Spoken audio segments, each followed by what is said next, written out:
లక్ష్మీం క్షీరసముద్రరాజతనయాం శ్రీరంగధామేశ్వరీం దాసీభూత సమస్తదేవ వనితాం లోకైకదీపాంకురాం శ్రీమన్మందకటాక్షలబ్ధవివత్ బ్రహ్మేంద్ర గంగాధరాం త్వాం త్రైలోక్య కుటుంబినీం సరసిజాం వందే ముకుంద ప్రియాం. ఈ స్తోత్రం చదవని వారు ఉండరు, మహాలక్ష్మీదేవి అనుగ్రహం పొందని వారు ఉండరు. చాలా మంది అనుకుంటారు, ఏమండి మాకు లక్ష్మీదేవి అనుగ్రహం లేదండి అని. చాలా తప్పు నాయన. సరస్వతీదేవి అనుగ్రహము అయినా రావచ్చేమో, పార్వతీదేవి అనుగ్రహం అయినా రావచ్చేమో, కానీ కొంచెం టైం పట్టచ్చేమో, కానీ వాళ్ళిద్దరికీ అనుగ్రహం రావడానికి. కానీ లక్ష్మీదేవి అనుగ్రహం లేదే అడుగు తీసి మనిషి అడుగు వేయలేడు. అమ్మవారు క్రియాశక్తి, మహాలక్ష్మి తల్లి. ఫుడ్ పెట్టేది నాయన. ఫుడ్ మనకు ఒక్క పూట కూడా భోజనం ఉండదు. చూడండి, మీరు అడుక్కునే వాళ్ళు తీసుకోండి. రోజు స్నానం చేయకుండా మేము అఘోరీలు అని, అఘోరి శ్రీనివాస్ గారి లాగా, అఘోరి మాతలాగా మా రోడ్ల మీద మంచి స్నానం చేయకుండా ఉంటారు చూసారా? వాళ్ళంతా బూడిదలు రాసుకొని స్నానాలు చేయకుండా వాళ్ళకు కూడా ఫుడ్ ఉంటుంది చూడండి. అందువలన మహాలక్ష్మి కరుణాకటాక్షం పొందనటువంటి వ్యక్తి ఎవరు ఉండరు. ఆమె జగన్మాత.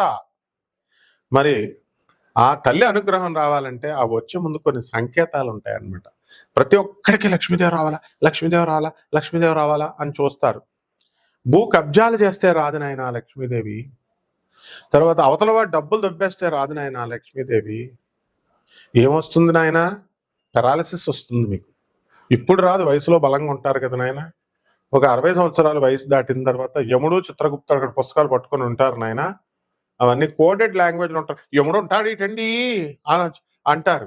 అక్కడికి వెళ్ళిన తర్వాత కోడెడ్ లాంగ్వేజ్లో ఉంటుంది, రాస్తాడు చిత్రగుప్తుడు ప్రతిదీ. Newton's third law, to every action there is an equal and opposite reaction. ప్రతి చర్యకి ప్రతిచర్య ఉంటుంది. కాబట్టి ఎక్కడా మనకు పెరాలసిస్లు, షుగర్లు, రోగాలన్నీ ఇచ్చేస్తాడు, అక్కడ తోలు తీసేస్తాడు అనమాట. కాబట్టి ఎవరి భూములు కబ్జాలు చేయకండి. తర్వాత ఎవరి యొక్క డబ్బులు దొబ్బేయకండి మోసాలు చేసి. కారణం ఏంటంటే మనకి ఒక బాగా డబ్బున్నటువంటి వ్యక్తులందరూ కూడా చచ్చిపోయేటప్పుడు చూడండి, అవసాన దశలో రౌడీ షీటర్లు, రాజకీయ నాయకులు వీళ్ళంతా వెళ్ళిపోయేటప్పుడు బెడ్ రిడన్ అయిపోయినప్పుడు వాళ్ళు ఏమంటారో తెలుసా? అయ్యో మేము పేదవాళ్ళకి హెల్ప్ చేయలేకుండా చచ్చిపోతున్నామే అని అప్పుడు తెలుస్తుంది. అలాగే ఒక పెద్ద ఇండస్ట్రియలిస్ట్ ఇప్పుడు కూడా బృందావనంలో ఉంది ఆమె. ఆమె ప్రొద్దున్న టిఫిన్ ఒక దేశంలో, మధ్యాహ్నం భోజనం ఒక దేశంలో, సాయంత్రం డిన్నర్ ఒక సపర్ ఒక దేశంలో, ఈ విధంగా బతికిన ఆమె ఒకసారి మరి పాపం క్యాన్సర్ వ్యాధి లాంటిది వచ్చిన తర్వాత ఆమెలో రియలైజేషన్ కలిగింది. అరే మనం చచ్చిపోయేటప్పుడు ఏం పట్టుకెళ్ళమని అర్థమైపోయి వెంటనే ఆమె ఇది తగ్గిన తర్వాత క్యాన్సర్ వెంటనే సన్యాసం తీసేసుకొని ఆశ్రమంలో ఉంది. మనందరం సన్యాసాలు తీసుకోవాల్సిన అవసరం లేదు, ధర్మంగా నడిస్తే చాలు. అందువలన మహాలక్ష్మి తల్లి వచ్చే ముందు కొన్ని నిదర్శనాలు ఉంటాయి. మీరు రోజు దాన ధర్మాలు చేయండి, లక్ష్మీదేవి రాకపోతే నేను రప్పిస్తా మీ ఇంటికి. I will demand her. శంకరాచార్యులకు ఉన్నప్పుడు శంకరాచార్య శిష్యుల్ని నేను 36వ పీఠాధిపతి అయినటువంటి భారతీ తీర్థస్వాములు మా గురుదేవులు దక్షిణాంనాయ పీఠం, 37 మా గురువుగారు అబ్బాయి విధుశేఖరేంద్ర సరస్వతి. కమాన్, మరి మీ గురువులా చెప్పండి. అయితే జగద్గురు అయినటువంటి ఆది శంకరాచార్యులు వారు అలా యొక్క ఉసిరికాయల్ని కురిపించారు, బంగారపు ఉసిరికాయల్ని. మరి ఆ లీనియేజ్ లో ఉన్నటువంటి వాళ్ళమ్మ తప్పకుండా మరి మా గురుగారు పిలిస్తేనే వస్తే మా భారతీయ తీర్థస్వామి వారు ఇలా అడగాల పిలవగానే ధన్మని వచ్చేస్తాయి. మా గురువు గారు మరి ధర్మంగా నడుచుకోమని చెప్తారు ఎప్పుడు చెప్పినా, ఎక్కడ ఏ ఉపన్యాసమైనా. అందువలన లక్ష్మీదేవి వచ్చే ముందు కొన్ని సూచనలు ఏంటో తెలుసా? మీరు సాంబ్రాణి కాకుండా గుగ్గుళం వేస్తాం, ఈ గుగ్గుళం వాసన వస్తుంది, సాంబ్రాణి వాసన ఘుమఘుమలాడుతుంది. ఆ వాయిస్ ఏ గదిలో ఉన్నా సరే ఆ యొక్క ఈ వాసన సువాసనలాగా వస్తుంది. తర్వాత గంధం స్మెల్ వస్తుంది. మీరు జాగ్రత్తగా వెళ్ళి మనకి లహరి మహాశయుడు, పరమహంస యోగానందుల వారు, స్వామి వివేకానందుల వారు ఇలాంటి మహాత్ములు రోడ్డుపైన వెళుతుంటే తామర పుష్పాల వాసన, గంధాల వాసన. పిఆర్ సర్కార్ మా గురుదేవులైనటువంటి ఆనంద మార్గ ఆశ్రమం అధిపతి పిఆర్ సర్కార్ మా గురువుగారులు వెళ్తుంటే అక్కడి నుంచి ఏంటి సాంబ్రాణి వాసన వస్తుందేంటి, ఏంటి గంధం వాసన వస్తుందేంటి, ఏంటి సువాసన వాసన వస్తుందండి. నేను చిన్నప్పుడు వెళ్ళి అని పిలిచేవాడిని. వాళ్ళేం రాసుకోలేదు. అంటే నిజమైన సన్యాసులు, నిజమైనటువంటి గురువులు దగ్గర ఆ వాసనొస్తుంది. మరి మన అఘోరి మాత ఉంది ఇప్పుడు మొన్న వర్షిణిని లేపుకెళ్ళిపోయిన అఘోరి మాత. దాని దగ్గరికెళ్ళి వాసన చూస్తే గబ్బు వాసనొస్తుంది. స్నానాలు చేయదు కదా!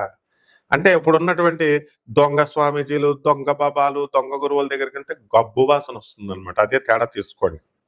తర్వాత చక్కగా మహాలక్ష్మి తల్లి గల్లు గల్లుమని సౌండ్ వినబడతా ఉంటది, గజ్జెల సౌండ్. చాలా మంది అడుగుతారు, గురుగారు మా ఇంట్లో గజ్జెల సౌండ్ వస్తుందని. వచ్చేస్తదంతే, లక్ష్మీదేవి ఉంది చూసుకో. ఏమండి నన్ను తీసుకోండి, నన్ను తీసుకోండి, నన్ను తీసుకోండి అని అడుగుతుందని రోజు కల్లోకి వస్తుందండి అంటారు. నిజమది. It is not an hallucination. It is not, ఇదే ఒక కన్ఫ్యూజన్ కాదు.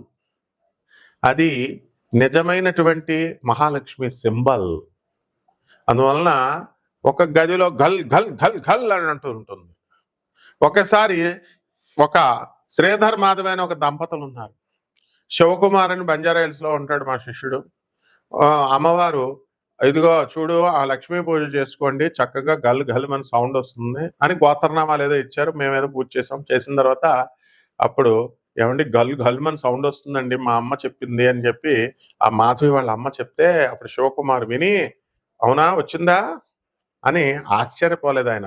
బికాస్ లక్ష్మీదేవి వాళ్ళ father chief engineer, Reddy Naidu అని పోల సుబ్బయ్య ప్రాజెక్ట్ కట్టినటువంటి ఆయన నడిచే దైవం అనేటువంటి చంద్రశేఖర సరస్వతి స్వాముల వారు వాళ్ళ ఇంటికి వచ్చారు. మరి అనేక సార్లు ఆయన ఇంజనీర్ గా ఉన్నప్పుడు ఆయనకు అనేక సార్లు దర్శనం ఇచ్చినటువంటి వాళ్ళు. మా ఆంటీ ఇంకా బ్రతికే ఉంది, బంజారాహిల్స్ కేర్ హాస్పిటల్ పక్కనే సాక్షి దగ్గర ఆ మెడికల్ భాస్కర్ మెడికల్ కాలేజ్ పక్కిల్లే అనమాట. ఒక 750 గజాల్లో ఉంటుంది బంజారాహిల్స్ లో. ఇవన్నీ ప్రత్యక్ష సాక్ష్యాలు. లైవ్ లో ఎందుకు చెప్తున్నాను నేను? నిజంగానే మహాలక్ష్మి అలా కరుణిస్తుంది అందరినీ. అలాగే మరి కొంతమంది ఏమండి నిధులు ఉన్నాయండి, జలదిగ్బంధనం, నీటిలో బుడబుడ బుడబుడ బుడబుడ సౌండ్లు వినబడుతుందండి. తర్వాత మాకు కల్లో ఏదో సౌండ్లు వినబడుతున్నాయండి, గజ్జల సౌండ్లు వినబడుతున్నాయి, అమ్మవారు వస్తున్నట్టుగా ఉంది, తీసుకో తీసుకో అంటోందండి అంటారు. ఇది తీసుకో తీసుకో సౌండ్లు కూడా మహాలక్ష్మి సింబల్సే. కానీ అక్కడ 2 రకాలు ఉంటాయి. నిదేదైనా ఉందనుకోండి, అవన్నీ కూడా ఏంటంటే పిశాచి, ధన పిశాచి కూడా ఉంటుంది, చూసుకోండి మరి. కాబట్టి పిశాచికి మహాలక్ష్మికి తేడా ఉంటుంది. ఏమండి మహాలక్ష్మి తల్లి ఇప్పుడు ఎవరైనా చూడండి, నా ఒంటి మీదకి ఆవిడ వచ్చేసింది, ఎల్లమ్మ వచ్చింది, పుల్లమ్మ వచ్చింది, రేణుకమ్మ వచ్చింది అని దేవతలను చెప్తారు. దుర్గమ్మ వచ్చింది అంటే దుర్గమ్మ కూడా చీప్ అయిపోయింది, మా బెజవాడ కనక దుర్గమ్మ. కానీ ఒక్కళ్ళైనా ఉంటారా మహాలక్ష్మీదేవి నా ఒంటి మీదకి వచ్చిందని? రాదు. మహాలక్ష్మీదేవిదే ఎవ్వరి దగ్గరికి టచ్ కూడా చేయదు. ఆలీ సినిమా ఉంది చూసారా? అప్పుడు ఆలీది, మమ్మీ నేను చాలా కష్టాల్లో ఉన్నాను మమ్మీ అంటే డబ్బులు మూట విష్ణుమూర్తి వీడికి ఇవ్వకూడదంటే లక్ష్మీదేవి రికమెండ్ చేస్తుంది. ఒక మూట ఇసురుతాడు విష్ణుమూర్తి. వీడు అప్పుడు దాకా ఈ ఆలీగాడు కళ్ళు తెరిచి నడిచినాడు, కళ్ళు మూసుకుని నడిస్తే ఎంత బాగుంటది అని కళ్ళు మూసుకుంటాడు. ఆ బంగారు మూటను దాటేసి వెళ్ళిపోతాడు. దాటేసిన తర్వాత అది దాటిన తర్వాత మళ్ళీ కళ్ళు తెరుస్తాడు. అంటే మహాలక్ష్మి తల్లి అనుగ్రహం లేనిదే ఒక్క రూపాయి కూడా రాదు నాయన. కాబట్టి గొడ్ల గోప, తెల్ల గొడ్ల గోప కనబడుతుంది. ఏమండి మీరు అడగొచ్చు, ఏమంటే తెల్ల గొడ్ల గోప చాలా మందికి ఉన్నాయి, నీ దగ్గర ఉన్నాయా? ఫారెన్ లో ఉన్నాయి. మంచి మంచి గొడ్ల గోపలు పెంచుకుంటారు ఇంట్లో. దాని బ్రీడ్ తెలుసుకోండి. ఇక్కడ మా అసిస్టెంటే మణికంఠ ఉన్నాడు విజయవాడలో. మరి గురుగారు రోజు నాకు గుడ్లగోప తెల్లగా కనబడుతుందండి తీగ మీద అన్నాడు. లక్ష్మి వస్తుందిరా అన్నాను. ఒక అపార్ట్మెంట్ కొనిపారేశారు. డబ్బులు లేవు, అప్పులు ఇచ్చేవాళ్ళు లేడు. వాళ్ళ పాపం చిన్న చిన్న జాబులు, భార్యాభర్తలు ఇద్దరు. ఈ రోజున విజయవాడలో మెయిన్ సెంటర్లో మా ఆఫీస్లో మా యొక్క టీంలో అతను చక్కగా ఇల్లుని ప్రసాదించింది మహాలక్ష్మి తల్లి. అలా మనం అందరినీ చూస్తూ ఉంటాం. సుబ్రహ్మరెడ్డి దగ్గర ఏముండేదండి? సుబ్రహ్మరెడ్డి నాగార్జున సాగర్ ప్రాజెక్ట్ చేసేటప్పుడు మామూలు వాళ్ళ మేనమామ గారు మామూలు సింపుల్ కాంట్రాక్టర్, జీతానికి చేసేవాడు. ఈరోజు సుబ్రహ్మరెడ్డి ఏంటి? కమాన్, మీకు తెలుసా? మాకు తెలుసు సుబ్రహ్మరెడ్డి మొత్తం. అలా మహాలక్ష్మి అనుగ్రహం. అందుకే బిర్లా ఏం చేస్తాడు తెలుసా? టాటా బిర్లాలు వాళ్ళకి ఉండమ్మా బొట్టు పెడతా సినిమా చూసారా? అమ్మా లక్ష్మీ తల్లి నువ్వు వెళ్ళకూడదమ్మా, మనం బయటికి తలుపు తీసుకొని అంటే నేను వెళ్ళిపోతాను, ఇంకా నా టైం అయిపోయింది, మీరు రూల్స్ వయలేట్ చేశారు, నేను చెప్పిన రూల్స్ వినలేదంటుంది లక్ష్మీదేవి. ఉండమ్మా బొట్టు పెట్టేదాకా పతివ్రత వెళ్ళకూడదు కదమ్మా అంటే, అవునైతే అంటే నేను చీరని నీకు బొట్టు తెస్తానని వెళ్ళి ఆ కోడలు ఏం చేస్తదంటే వెళ్ళి నూతిలో దూకేస్తది. ఈ లక్ష్మీదేవికి ఇంకెవరు పెడతారు బొట్టు, నేను పెట్టేదాకా నేను వెళ్ళను అని మాట తీసుకుంది. కాబట్టి ఆ లక్ష్మీదేవి ఆ ఇంట్లో ఉండిపోయింది. ఇదే ఉండమ్మా బొట్టు పెడతా, ఇదే కాన్సెప్ట్. ఇది ఎవరి దగ్గర నుంచి తీశారంటే ఇది బిర్లా, నిశాంత్ బిర్లా మన స్నేహితుడు నాగపూర్లో ఉంటాడు. నిర్మలా బిర్లా వాళ్ళ అమ్మగారు వాళ్ళు. ఇప్పుడు కూడా నిశాంత్ బిర్లా ఉన్నాడు. మన బిర్లా మందిర్ కట్టింది వాళ్ళు. కాబట్టి వాళ్ళ కుటుంబంలో ఉన్నటువంటి రహస్యం ఏమిటంటే ఎప్పుడు కూడా రిపేర్ వర్క్ చేస్తూ ఉండు అని. లక్ష్మీదేవి ఎప్పుడైతే వర్క్ మీ దగ్గర ఆగిపోతుందో నేను వెళ్ళిపోతానంది. అందుకనే బిర్లా మందిర్లో ఎక్కడో సుత్తిచ్చుకొని ఏదో రాయి కొడతా ఉంటారు. అలాగే బిర్లా ఇండస్ట్రీస్లో కానీ వాళ్ళ ఇళ్లల్లో కానీ ఏదో ఒక పని చేస్తూ ఉంటారనమాట. కాబట్టి మహాలక్ష్మి తల్లి అంత అనుగ్రహిస్తుంది నాయన. కాబట్టి భార్య మంచిగా సంతోషంగా ఉంటుంది, రొమాంటిక్గా ఉంటుంది. అప్పుడు భర్తలంతా కూడా మీకు మహాలక్ష్మి త్వరలో రాబోతోందని మల్లెపూలు పెట్టుకొని చక్కగా ముఖం కళకళలాడుతూ ఉంటుంది భార్య. మీరు రోజు బాధేస్తుంటే ఏమొస్తుంది రా నాయన, సెప్పిచ్చేస్తుంది, మీకు పక్షవాతం వస్తుంది. అస్సలు ఎట్టి పరిస్థితుల్లో ఆడదాన్ని కొట్టకూడదు, ఏడిపించకూడదు. అలా వీలున్నంత వరకు అలా ఉంటే కనుక మహాలక్ష్మి తల్లి మీ ఇంటికి డెఫినెట్గా వచ్చేస్తుంది. ఇకపోతే కుంకుమ స్మెల్ వస్తుంది. ఈ పూనకాలు చెప్పే ఆ బ్యాచ్లు చెప్పే సింబల్స్కి వెనకండి ఆయన. వాళ్ళు వేగంగా మేము అమ్మవారు మా ఒంటి మీదకి వచ్చేస్తున్నాం, అమ్మవారు మా చుట్టాలు అది ఇది అని చెప్తారు. కాబట్టి అమ్మవారితో మేము వాట్సాప్ చేస్తున్నాం మనుషులు అనుకుంటున్నారు. అమ్మవారు వస్తుందిరా అసలు ఎక్కడైనా? అమ్మవారు వస్తే ఒళ్ళు దుమ్ములు ఇరిగిపోతాయి. విన్నావా నాయన? కాబట్టి ఈ కుంకుమ స్మెల్, పసుపు స్మెల్, మల్లెపూల స్మెల్, చామంతి పూల స్మెల్, గుళ్ళోకి వెళ్తే ఇప్పుడు మార్వాడీల దగ్గర ఉంటుంది గుజరాత్లో ఉన్నటువంటి సెంటెడ్ స్మెల్, ఇస్కాన్ టెంపుల్స్ లో ఉంటుంది చూసారు అగరత్తులు, ఆవు పేడతో తయారు చేసి గుమగుమలాడేటటువంటి స్మెల్, ఇలాంటివన్నీ ఉంటాయి. ఒకే వీడియోలో మీకు పూర్తిగా చెప్పేసామనుకో మీరు ఎక్కువైపోద్ది అనమాట మీకు. అందువలన లక్ష్మీదేవి మళ్ళీ మనం సెకండ్ పార్ట్ లో చెప్పుకుందాం ఇంకా ఏమేమి లక్షణాలు ఉంటాయో. 12 రాశుల వారికి ఈ మహాలక్ష్మి తల్లి ఈ సంవత్సరం అంతా కూడా ఎలా వస్తుంది, ఏ రకంగా మీరు ఉంటే వస్తుంది, అసలు ఆ జాతక ఫలితాల వల్ల వచ్చే యోగాలు ఉన్నాయా లేవా అన్ని కూడా ఈ వీడియోలో మనం తెలుసుకుందాం. వృశ్చిక రాశి, ఈ వృశ్చిక రాశి వారందరికీ కూడా మహాలక్ష్మీదేవి అనుగ్రహం మరి రాబోతుందా, ఎలా ఉండబోతోంది అనేది ఈ వీడియోలో చూసుకోండి. అష్టమంలో ఉన్నటువంటి గురుడు అష్టమంకి వస్తున్నాడు మనకి. ఎప్పటి నుంచి అండి? మనకి మే 30, 2025 సంవత్సరం దాకా.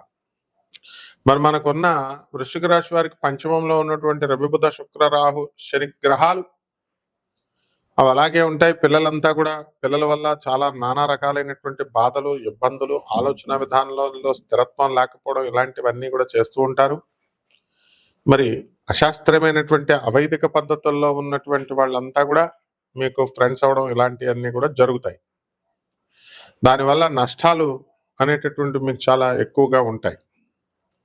కాబట్టి ఈ యొక్క వృశ్చిక రాశి వాళ్ళంతా కూడా విద్యల్లో మే 30, 2025 సంవత్సరం వరకు చదువులో రాణిస్తారు విద్యార్థులు.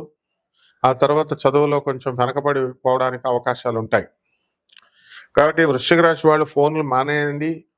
ఫోన్లో సొల్లు కొట్టుకోవడం, గంటలు బాతాగాని కొట్టుకోవడం ఇలాంటివన్నీ కూడా మానేసేయాలా, లేకపోతే క్యాన్సర్ వ్యాధి రావడానికి అవకాశాలు ఉన్నాయి రేడియేషన్స్ వల్ల. ఇకపోతే వృశ్చిక రాశి వారు మరి ఈ యొక్క రాశి వారందరూ కూడా దాన ధర్మాలు బాగా చేయాలి.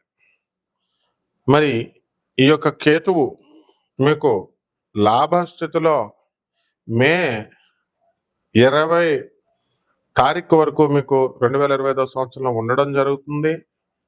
మరి ఆ తర్వాత అంతా కూడా మీకు రాజ్యస్థితిగతుడు అవుతాడు. కాబట్టి కేతుగ్రహ ప్రభావం వలన ఈ వృశ్చిక రాశి వాళ్ళందరూ కూడా విదేశాలకు వెళ్ళడము ఇలాంటివన్నీ కూడా జరుగుతాయి.